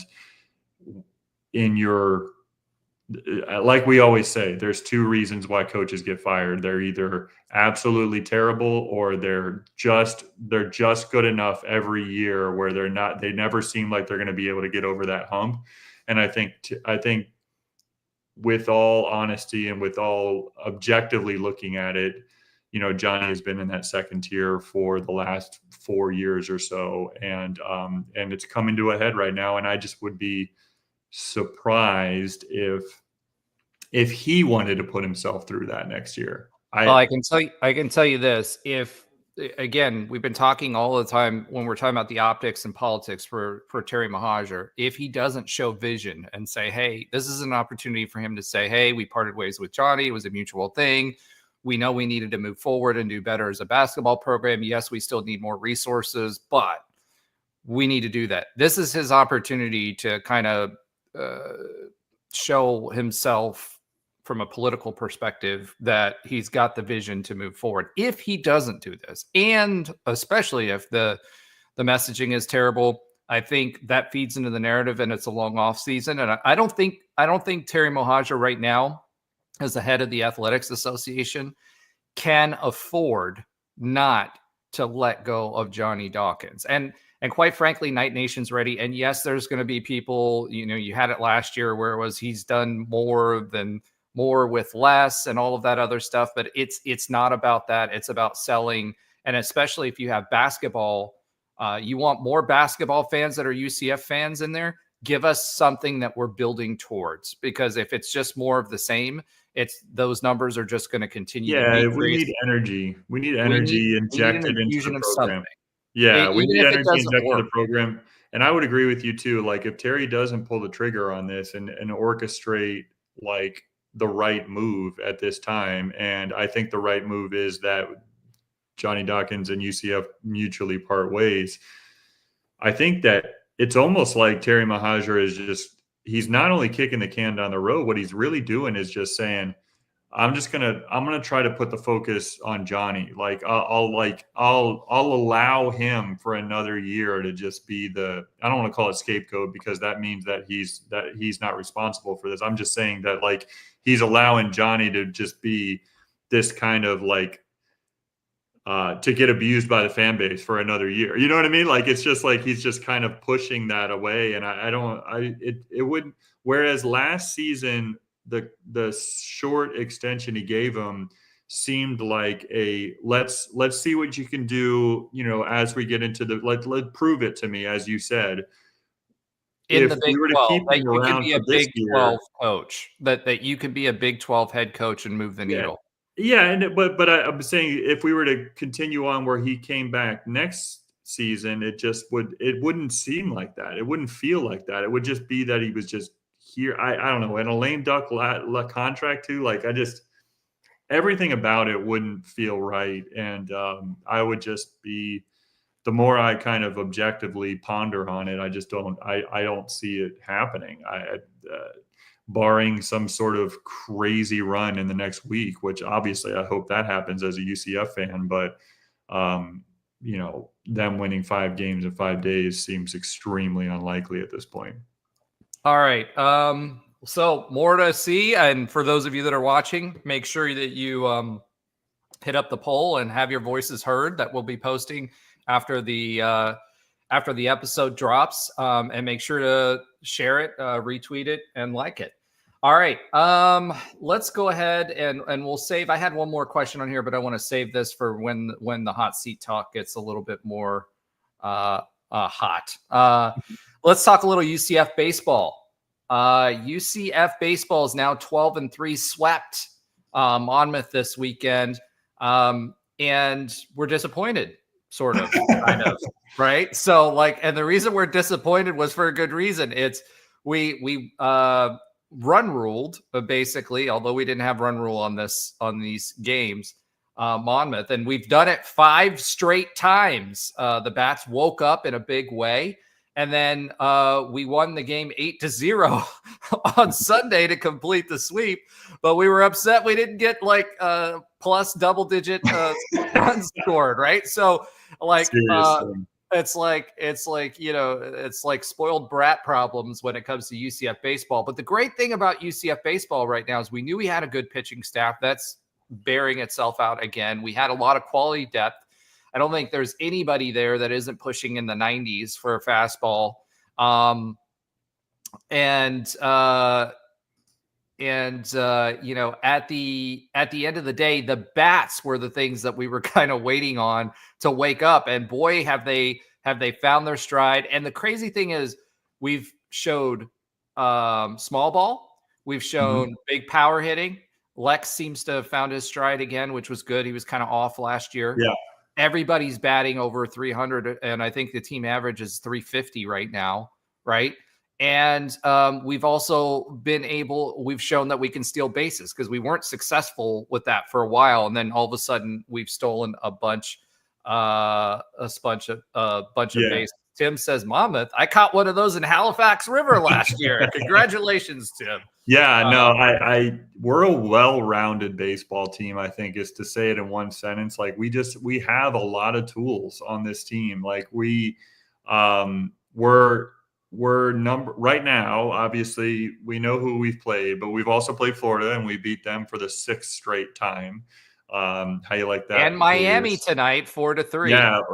Is that tomorrow night? It's tomorrow night. Yeah. Tomorrow night. No, that's tonight. We beat them tonight, 4-3. Oh, really? That was a Monday night game? My Lord, I wish I would have realized that. That's or maybe fantastic. I'm wrong. I could be wrong. I thought it was tonight, and we beat them. I'm pretty sure that game is tomorrow night. Yeah, it's tomorrow night. Okay. Tuesday night. Yeah, Tuesday night. So, so by the time you listen to this, if you're not listening to it live, you will know the result of that game, and hopefully we'll have what would it be, a 7th straight victory? Regardless. Yeah, I mean, after we had a little bit of a slide, our bat, in that second game, and then the second game at USF, our bats just woke up and they've been hot ever since. We are number one in the Big 12 in batting average. It's kind of not close. We're at 350. We're batting 356 as a team. That's crazy as a team to be batting 356. The closest to us is West Virginia at 327. So we're a good 30 points higher than them. And on top of that, so that's our batting. Our pitching is number one in the Big 12 as well. As far as ERA goes, we're 2.45 ERA, and Baylor is number two, and they're 2.84 ERA, and we're fifth in the league in fielding percentage. So overall, team stats are unbelievable. And one of the biggest difference makers, I think, it started about the time that this person was injected into the starting lineup and kind of forced his way to be a regular hitter in this lineup is the number one batting average in the Big 12 right now in Adian Espinal. Espinal has been a huge difference maker at the plate for us, but also in the field. He plays a great second base. He plays multiple positions, but second base is where he has played the most. And a guy like Braden Calise, who is a true utility player, Wally has slid him over to third base, and it's just they haven't really skipped a beat in the field. But he is a real difference maker at the plate. They got him mostly batting in the 2-hole, and he has just rewarded his coaches for giving him a sustainable chance to make a difference in this lineup. And he's batting .553. Like he's just been he's been a superstar as far as his contact skills and his power. He's got 3 doubles. He's got 2 home runs. He's got 12 RBIs. Like he is making a real difference for this team. I mean, our closest batting average on that list, which is still unbelievable at 393, is 14th in the conference with Andrew Williamson, who I think has just been a total stud this year. We've got some great hitters in this lineup that are coming alive as we move forward to the conference season, and they're coming alive at the right time. And like you said, I think in particular, our pitching has been great. In particularly, our bullpen, our relief pitching has been fantastic. I think we found we're finding the right rotation as we move forward towards our conference slate. And this is just a well-rounded baseball team. They can beat you in multiple ways. They've proven that throughout this season, and I don't want to get too excited, based on some of the opponents that we're facing, but still, they're proving,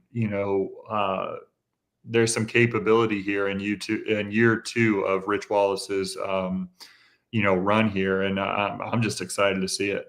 Well, I can tell you this: defensively, they're also better. Last So year's much team better. was a super regional team. But we had some issues once we started playing around and moving people in spots defensively. So not only all of those things, but defensively we're better too. The crazy thing is, Cruson has always been the guy when he's up that I'm just kind of I'm waiting for him to not do well at the plate or whatever, right? To strike out or whatever. He's been the Roger Phipps, the guy that you're like, oh, here's Cruson again. I'm gonna be upset about it. He's like the one guy on every team that you zero in on. He's the guy for baseball. I get that. So here's the crazy thing. He's batting .361. Yeah. 361 for the season, and he's the guy, right? Yeah. And so, I think a lot of that comes, no shade to him. I think a lot of that comes because he has hit into he's the infield quite a bit. People on base, yeah. Yeah, exactly. I think that's what it is. But he's still batting .361. Yeah. I mean, that's absolutely insane. Yeah, there's a lot of but this team is better. And the other thing that came out of this game, especially on Sunday, although we were disappointed with not a double-digit win, Staggs got back on the mound and seems to have gotten his groove back. We were expecting Stagliano to be the Friday night starter for the season. He got batted around a little bit early on and was kind of pulled out of the rotation for a bit and then pulled back into the bullpen, and he got a start. I know that Rich Wallace believes in Stags. I know we all believed in Stags, right? But it was good to see him get back out there and no runs. That's Tim says, not bad. That's UCF's basketball field goal percentage. That's awesome. But at the end of the day, it was good to see him get back in there, get back on the mound, have a good 6 innings with 0 runs. And yes, it was against Monmouth, but at the end of the day, you need those kinds of things to see the rotation. And Rich has been playing with the rotation and bringing guys out of the bullpen and starting to bring them back into the rotation early to see how they'll fare. But I'm extremely impressed with everybody that we have right now in the pitching staff. And I think Rich has figured out who he wants where.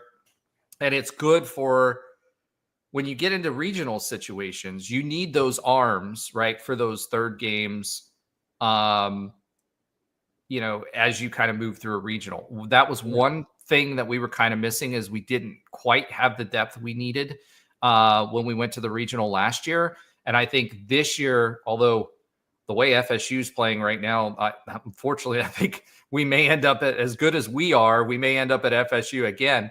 But this team has the hitting, has the pitching, has the depth, has the small ball, has the ability to bunt, can steal bases, and has great defense. I mean, there's a lot to like about this team, and we'll see. The Big 12 is not a easy conference to play in, so we'll see how we stack up the Big 12. That actually kicks off with BYU on Thursday at 4 p.m., in case you're watching. And remember, they don't play on Sundays, so that's why it kind of got moved forward today. The one thing I don't like about that Utah game, because it is in Provo, Utah, is it's extremely cold up there right now by Florida standards, right? It's the 20s and 30s, and with precipitation expected for Thursday and then turning into snow. So that is one problem.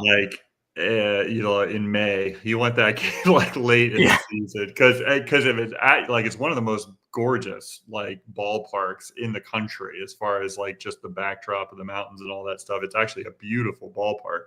I haven't been there. I've seen plenty of pictures of it. You definitely would want to go to BYU, but you just don't want to go in early March. Yeah, it's and that's one concern that I have, is that we're going to be playing in the cold, because that's never good for anybody, right? So, I'm excited to we got to get past Miami, obviously, tomorrow night, which I thought the game was already over, but it's not. I guess I'm imaginning. I hope we win 4-3, like you said, though. Yeah, so the last time we played, we definitely did. But I expect us. Miami has come off. They started hot, but then they've had several losses, including a series loss to UConn. They lost those 2 games over the weekend, and then won the third one. So I expect us to be able to not only compete but win that game. But going into BYU to start off league play, I'm a little concerned that we're going into the cold. And I can tell you, I was just in Park City / Salt Lake City. What was it, 3-4 weeks ago? It was even colder there. The one thing I will say is Florida cold because of the humidity versus Salt Lake City cold. It's the same way with the heat in Las Vegas. You hear people talk about that. There is a difference. I was outside of the airport with just a pea coat on, no gloves, waiting on my ride for about 20 minutes, no scarf, nothing. And I was fine. Yeah. It felt fine. It was 12 to 15 degrees. So there is a difference, but I still don't like the cold. Yeah, no, I hear you on that front. And just as far as what you were saying about some of the ways that Coach Wallace and the staff have been changing, or I don't want to say messing with it, but fine-tuning the lineup, fine-tuning the pitching rotation. It's just I think that it's so far Coach Wallace has really shown his ability to make little tweaks and listen to his coaches, listen to his players. He just seems to be, I don't know, like these last few games, obviously when we're winning by the way that we're winning and, beating a team like Florida in midweek. But even that's a great example. I mean, he decided to start Smith in that game, Who's played really well. Who has come in relief, and he throws gas. He throws 96, 97 miles an hour. And he came in relief in the beginning of the season. He has been doing well with that. And he said, you know what, he has started in the past, and he said, you know what, I'm going to give you the ball for this game against the number 6 in the country, the second largest crowd in UCF history as far as John Iliano Park. And he came through for us. Not only he did, but I mean, the performance from the relief of Castellano and Galvan, coming in relief in that game. It was just a total team win. But I think it has proven that Wally is just really in tune with what what each player can bring to the table and what this team can do. And it's a great sign of things to come as we move forward to the Big 12 slate. I think the biggest thing it shows is that, when we had Coach Wally on early this season, before the season kicked off, one of his biggest lessons was they had so many injuries last year that they needed to move people around, that he needed more depth. And I think he's what has been proven to me is that he got the right depth that's going to give us options. Even if you throw a couple of those guys like Galvan in there for 1 or 2 innings, they've got the gas to be able to put guys away. And in close games, especially, that's going to really matter, combined with the defense. That's going to turn into wins for us long term. So Galvin's a big dude. He's like 6'6", like 250. I know. Well, I mean, it's all relative. He's a big dude to me. He's a small dude to you at like 7'1". Yes, but I even see, because he pitched in a game that I went and watched him earlier this season, and I'm just like, man, he looks like he's an intimidating guy on the mound. So I hope he keeps up his high level of play. All right, let's go ahead and transition to a little bit of listener love this week. I want to give some shout outs to some folks. So let me start with Clay Jerry 71. We posted that poll. He retweeted it, followed us, and liked it. And he tagged Terry Mahajer and says, literally tagged his official account and says, "What are you doing to the athletic program that I love?" So thank you, Clay Jerry 71. I'm assuming it's Jerry Clay, but you never know. For participating, retweeting, following, doing all of those things. And granted, we don't have thousands of people voting in that poll, but there was enough in there to show you how big of a problem that is. So hopefully Terry's paying attention to that.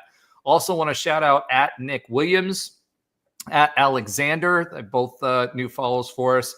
And then Ryan Roy 8409 with his comment, great show and info and convo. So thank you so much for the continued support. We encourage all of you to participate as Tim does, and some of our other folks that participate on a regular basis. You guys are part of the show and you can help direct traffic. All right, let's go ahead and I got to come up with a new word, because we can't use the P word, and I can't use transition. There's just too many jokes there. Yeah. So I've got to come up with another word. Let's go ahead and change directions to change direction. Yeah, that doesn't quite work. Unfortunately, we don't have Alan and Josh. Like I said, Alan is in Jamaica. Jamaican his wife crazy right now, and Josh is out sick. We wish him well and hope he gets well soon. He's got a fever that he's running and couldn't make it tonight. But let's go ahead and get a quick update on other UCF sports that Alan does not watch. One of the cool things about the sports that Alan does not watch is that our sports are ranked. So Alan, do us a favor like Josh does sometimes at basketball games and football games, and just don't watch them, because our number 23 women's tennis team, they were number 20, but are now number 23, beat number 15 Baylor 5-2. Then they beat number 40 TCU 4-1. And next up, we've got Iowa State and Kansas, which are ranked below TCU, but are still ranked. They are now 12-1 on the season. If you're not paying attention to women's tennis, you should be. They're ranked number 23. Great performances by the ladies. And, oh, by the way, remember how we had great tennis and then it kind of fell off? We had new stewardship and new leadership. We've also got a number 13 men's tennis team. They were ranked number 11. We'll tell you why in a few minutes, but they are still number 13. They beat UNCW. Do you even know what school that is? UNCW? North Carolina West. Wilmington. Okay, yeah. UNC Wilmington and Coastal Carolina 4-1. Unfortunately, they did lose to the number 36 Cows, 1-6. So I don't know what happened there, but still, this team has got some challenges in front of them. Next, number 2 TCU and number 8 Arizona. They are currently 14-4 on the season and still number 13 in the country. So 2 ranked tennis teams. I think baseball will be ranked as the RPI catches up, because right now, if you look at the number 1 and 2 teams, they have not have stellar records, and it's based on the teams that they have played against and the fact that they were losses on the road, which counts for less. So that RPI won't correct itself until probably about midway through the season. So don't pay too much attention to that. But right now they are playing like the ranked baseball team. However, we do have another ranked team, number 25, UCF softball, 19-8-1. They beat number 4 Arizona on the road, 9-3 and 5-4 after losing the final game 1-10 in the 5th. So they didn't get the sweep, but the pitching again was stellar. And the hitting woke up. This is the number 4 team in the entire country. Arizona always has a good softball team. They're perennially in the tournament and regionals and super regionals, championship contenders. And they beat them 9-3 and then 5-4. That 9-3 win, they had to have some good defense before we propelled to get that 9-3 win. 5-4, another close game. We were behind for a bit, and we were able to play good defense. Had great pitching on, and were able to string it out to win 5-4. So again, another team that's worth watching. Like I said, they're 19-8-1. Next up, though, they have the number 3 Florida Gators in Gainesville tomorrow night. If you're watching this live, March 11th at 6 p.m. So baseball and softball will be playing some pretty exciting games. So I don't know which one we're going to watch first or last or whatever, but definitely tune in to the round ball dual sport. Screens tomorrow night. On exactly. Tuesday. Dual screens. Get your YouTube TV fired up. All right. Women's track and field will also begin competing in the NCAA championships. This is the indoor championships, March 14th and 15th, which is this weekend, Saturday and Sunday. And their outdoor season starts on the 21st. So we transition from indoor to outdoor coming up as well. So lots to cheer for. Great baseball team. The other sports are doing well. Big questions as it pertains to our basketball team. Football's kind of working its way through its issues. So lots to talk about here in the off season for UCF sports. But that's all I have. Ben, do you have anything else you want to share with the team, with the folks?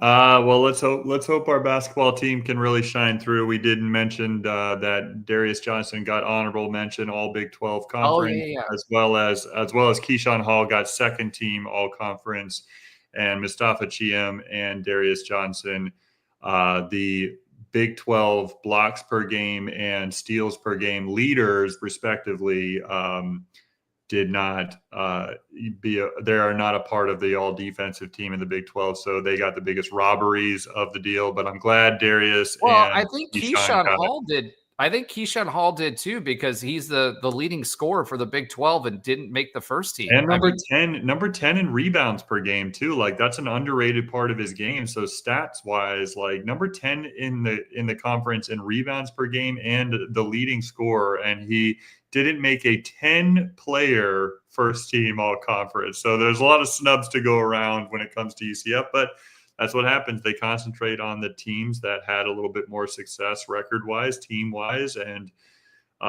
even when you are the leading steals per game guy like Darius Johnson or the leading blocks per game guy like Mustafa Chiam, I mean, when your overall team defense isn't up to par, they're not looked at as a defensive team, and therefore you get penalized a little bit when it's a 50-50 call between one player and the other. So, but I'm glad for Darius and Keyshawn that they did make it onto those teams, and UCF got mentioned in that light this week. And then hopefully coming up this week, we can surprise some people at the Big 12 tournament. Just beat Utah and make it at least a close game at Kansas. Yeah, make it a game. And we'll see what